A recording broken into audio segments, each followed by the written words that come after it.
Our Christmas Eve is now a WRAL weather alert day. The 5 hours were most at risk for freezing rain and your hour-by-hour forecast for Christmas Day. We want to honor the life and service of Officer Michael Horan, who was killed in the line of duty this morning. Breaking news. A man is in custody after Greensboro police say an officer was shot and killed inside a Food Lion grocery store. The WRAL breaking news tracker is live on the scene. The suspect in the shooting at this Fenton shopping center faced a judge today. Why his attorney argues that shooting was unintentional. Now here at 7 o'clock, a chilly start to the week. This morning, temperatures started with lows in the 20s and the teens for some areas. The cold weather will continue throughout this week, a very busy week. We have some freezing rain possible overnight, and it's why we have declared tomorrow, Christmas Eve morning, a WRAL weather alert day. Meteorologist Kat Campbell is in the Severe Weather Center tracking the chances for some showers overnight, Kat. And that's what freezing rain is. It's just going to fall from the sky as normal rain. It looks the same as normal rain. It just freezes when it hits the surface. So if you're going to be on the roads tomorrow in this region here in White between 2 and 7 a.m., just be aware there could be some bridges that have slick spots, maybe even along US 1. But overall, it's going to be very patchy, very light. Our northern counties not likely to see any precipitation. You're going to be too dry for anything to ever reach the ground. And our eastern counties and southern counties, including Cumberland County, Fayetteville, not likely to see anything but just plain rain from this event. Overall, it's a fairly low impact event. I think past 7 a.m. the roads should be in pretty good shape, but we want to let you know, especially since it's a busy travel day, that could be a threat overnight, and that's why we declared a WRAL weather alert day. The system not looking like much right now. Initially, it looked like it would stay a little farther off to the east and the rain would just be at the coast, but that changed over the weekend. Meteorologist Amy Wilmoth let you know about this change if you were watching over the weekend. No threats out there for travel this evening and tonight. At midnight, I think that this is going to be too dry to actually reach the ground. But by 2 a.m., we could see some of this very light patchy rain reaching the ground. And notice temperatures are below freezing, so for some of us at least, and that's when we could see some light freezing rain develop in the area. And that'll stick around through 4, 5, 6 a.m., and then we could see temperatures quickly climb above freezing between 7 and 8 a.m. So by 8 a.m., 37 in Raleigh, definitely not a concern. At that point in time, still some light rain around, but that clears out of here by the afternoon. Christmas Day looks great. We'll have a closer look at that and the road temperatures coming up. Sounds good. Talk to you then. Thank you, Kat. Meantime, crews are getting us ready. State transportation crews starting to spray that brine on the roads this afternoon. That is that salt and water solution. They put it on the roads before we expect some winter weather. That brine helps to prevent the ice from building up on the pavement. We talked with a woman who arrived in Raleigh with her family last night. The rest of her family arrives today, all of them avoiding the potentially icy roads tomorrow. It's a lot colder here than it is in Texas, so that's a little getting used to. But no, I think once everybody gets in, they're flying in today, we should be in good shape. She said the airport, of course, was very crowded inside and outside, but you will get that at this time of year, of course. Make sure to download the WRAL weather app. You can sign up, get those push alerts to get up-to-the-minute updates on any weather changes that happen near you. Let's talk about issues at the airport. I'm Brett Neese here in the WRAL Live Center. I got the misery map here behind me, and you can see a lot of green on our map, which is good news at this point. A lot of weather in the Northeast and parts of the Midwest causing some issues.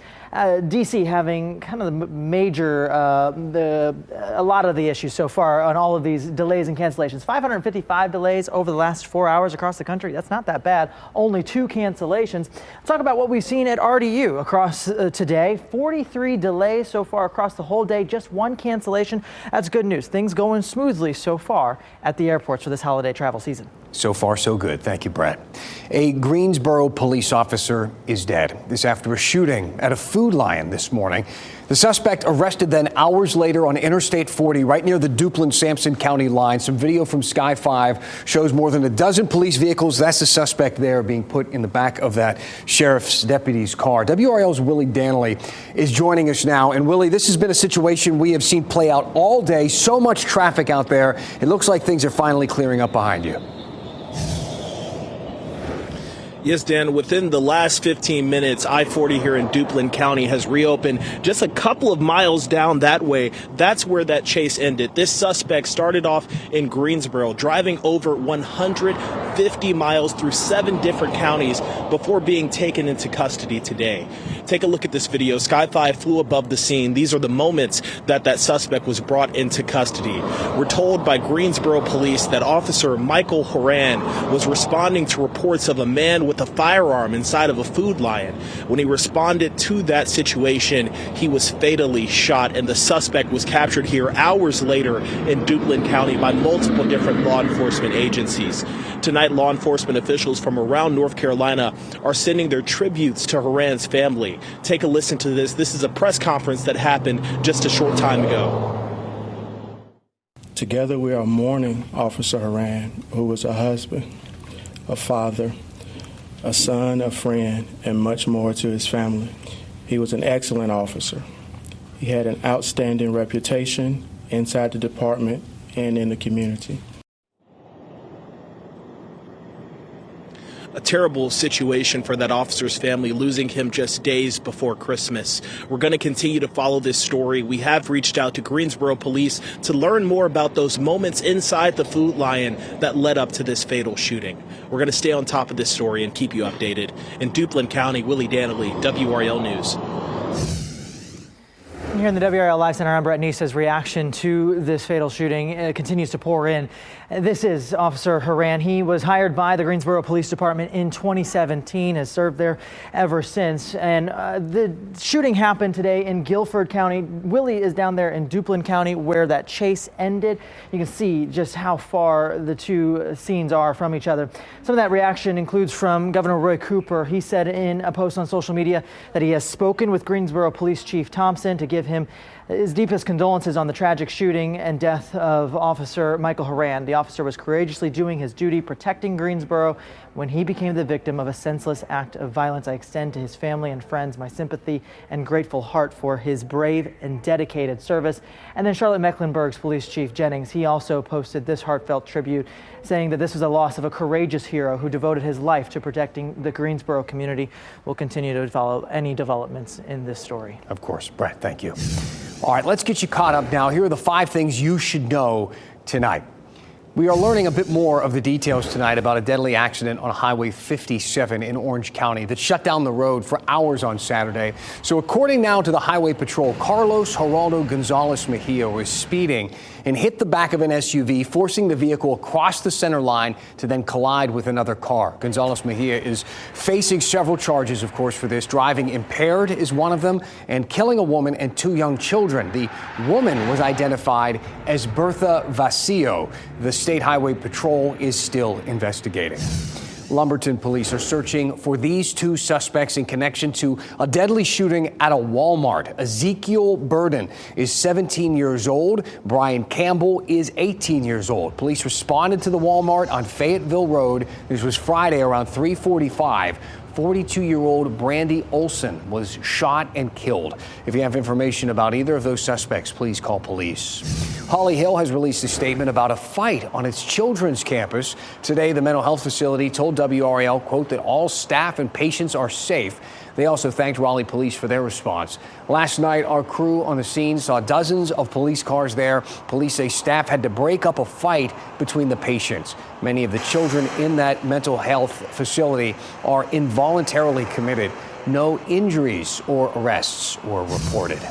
An overturned truck shutting down 2 lanes of an exit on I-95. Sky 5 over that scene earlier this afternoon. This happened off Bud Hawkins Road. That's in Harnett County. We're working to learn a bit more about the driver's condition after this accident. Steve Belichick is set to join his dad, Bill Belichick, and his staff as the defensive coordinator at UNC. Belichick spent the last season at the University of Washington as their defensive coordinator. He was a defensive assistant under his dad at one point when he was with the New England Patriots from 2012 to 2023. WRAL has an exclusive timeline of our coverage from the beginning until now on how Bill Belichick became UNC's head coach. You can find that on the WRAL YouTube page.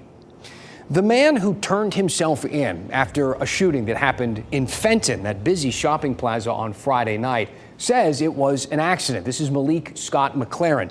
He faced a judge today. WRAL's Monica Casey explains the person actually worked in that shopping center who was shot. The suspect in this shooting is an employee of Sun States Security, which provides unarmed security services here. That company says what happened was not in accordance with work activities and appears to have been unintentional. That's exactly what the suspect's attorney argued in court today. It's a busy shopping center, usually full of people rushing around. On Friday night, they were rushing for a different reason. Broadcastify radio traffic says it was a citizen who found 23-year-old Corey McNeil dead. He was home 40. We're still processing. Looks like a citizen pulled up on it, so unsure of time frame. Right now at the level 2 of the green parking deck. The suspect and victim in that shooting knew each other. Malik Scott McLaren faced a Wake County judge today. He's lived in North Carolina almost his entire life. Some of that's been in Wake County, most of that's been in Johnson County, where he currently resides. Scott McLaren's attorney argued for a lower bond, saying the gun went off accidentally, killing McNeil. The death resulted due to an accidental discharge of a firearm. To me, it is not consistent with a murder. If anything, it's questionable whether or not these allegations are even consistent with an involuntary manslaughter. The prosecutor asked for $1 million bond. He made a statement to the police saying that it was accidental. That's the only evidence we have that it was accidental this time. The judge settled on $1.5 million. In Cary, Monica Casey, WRAL News. New tonight, Cary police say they have a person of interest in last night's shooting that happened there in the parking lot of the Burlington Coat Factory. A man was shot in the leg. He's expected to recover. Police say that they are not releasing the name of the victim or the suspect right now. Cary police also continue to investigate the Thursday night shooting on Berry Chase Way. A woman had multiple gunshot wounds. Her vital signs were stable at the time. No arrests in that case as of right now. Drivers can look forward to a special gift at gas stations this Christmas. Ahead, the prices holiday travelers can expect to see at the pump. Plus, only on WRAL. Look at this, a head-on collision caught on camera. We're going to hear from the driver who survived that crash. Gilbert Bays has that story after the break.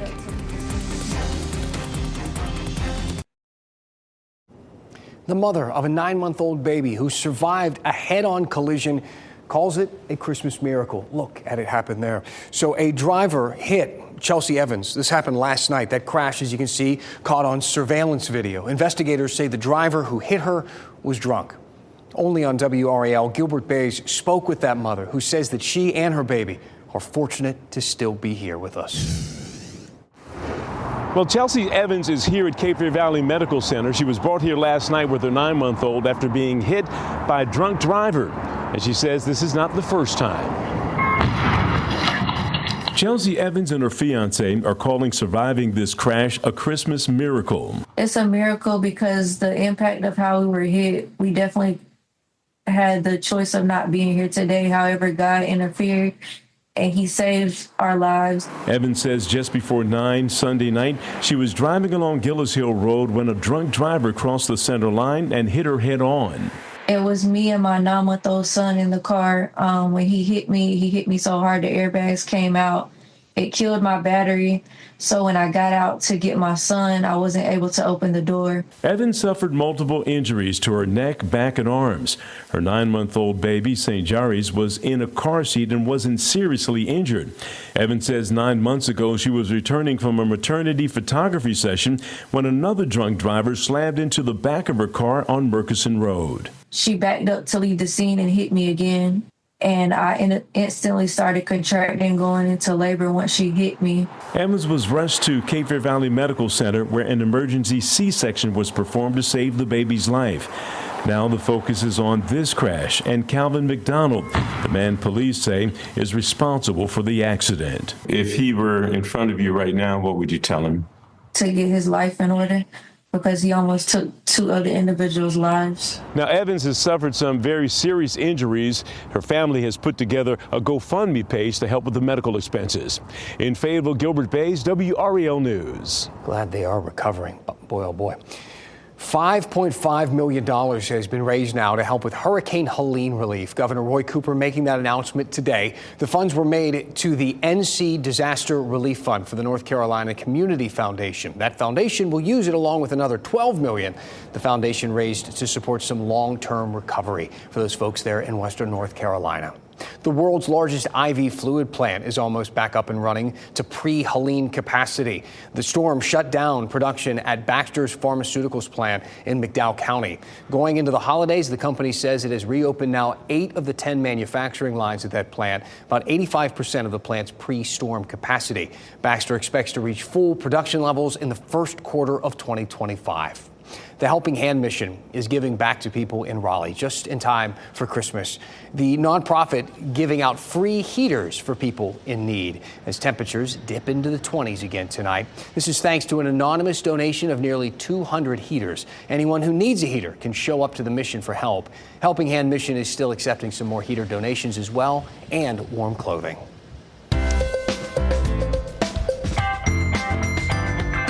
And speaking of that, you still have a chance to help a child in need this holiday season. So far, so many of you have contributed to the WRAL Coats for the Children campaign, raising more than $185,000 thanks to your generous donations from our viewers and community partners. You can scan the code on your screen.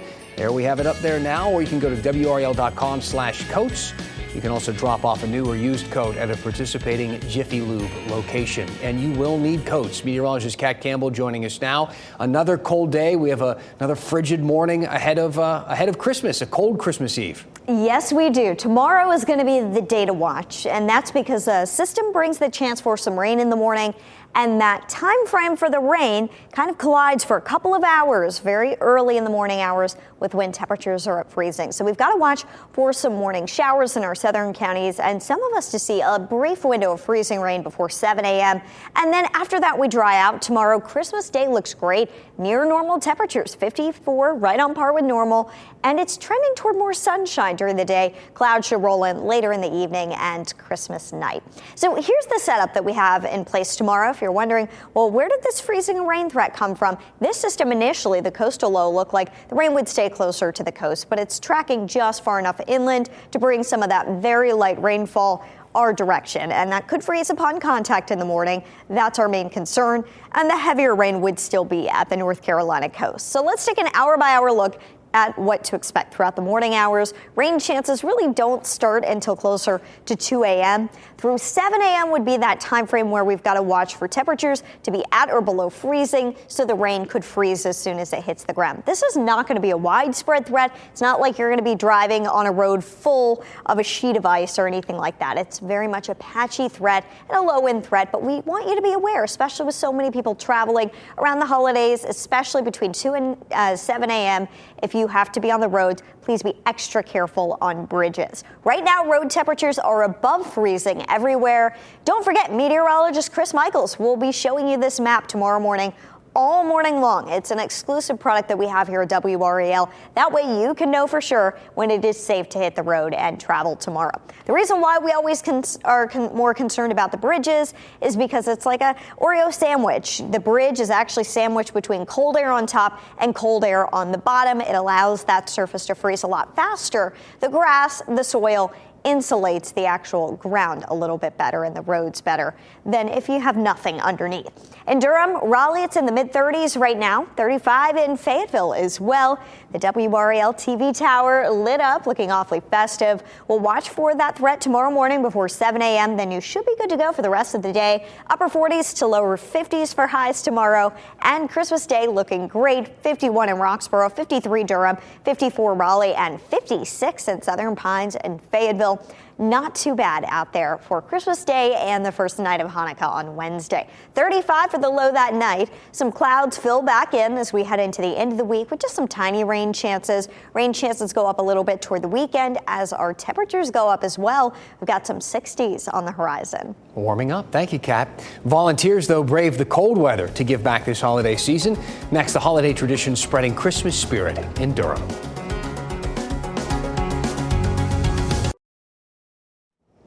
Well, we got a lot of travel coming up for the holidays, don't we? Many people will be driving or flying to their holiday destinations. AAA getting some numbers out. They project 90% of holiday travelers will drive to their holiday gatherings. That's more than 107 million people across the country.